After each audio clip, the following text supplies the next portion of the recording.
سر ہم یہ جاننا چاہتے ہیں کہ نبض کو اوپر ہاتھ رکھتے ہوئے ہم کس طرح نبض کے درجات اور اس میں جو مرض ہیں اس کو معلوم کریں گے، صحت مند نبض کے، صحت مند اور پھر اس کے پاس. ٹھیک ہے جی. نبض دیکھنے کے لیے یہ بات ضروری ہے کہ چاروں انگلیاں کلائی کے اوپر رکھی جائیں.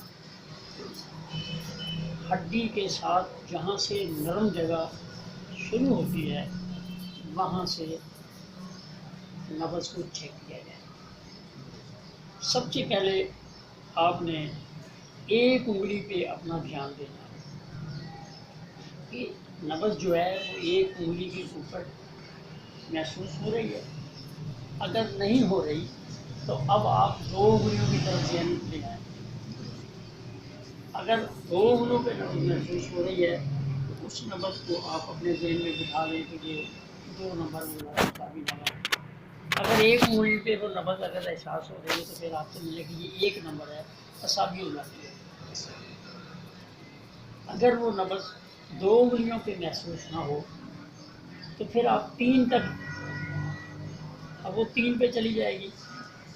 یا 2 والی کو آپ محسوس کریں کہ یہ 3 پہ تو نہیں جا رہی، یا 1 والی کو آپ محسوس کریں کہ یہ 2 پہ تو نہیں جا رہی.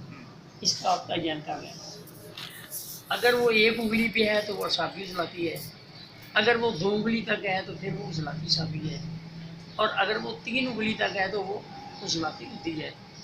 اور اگر وہ نبض 4 انگلی تک چلی گئی ہے جی تو سب سے بہترین شرط یہ ہے کہ اس کا 4 انگلی پہ غدی نبض کا ہونا ضروری ہے.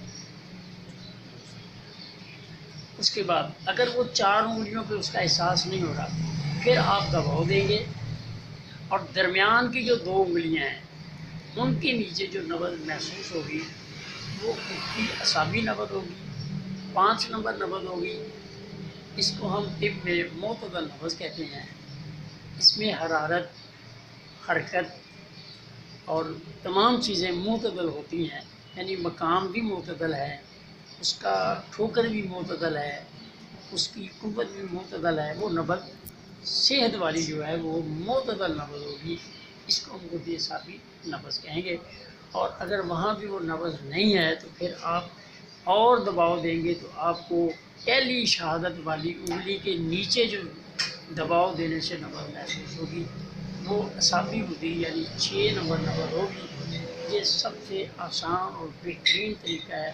اس کے اندر طبیب کو یعنی الجھنے کا اور ابہام میں آنے کا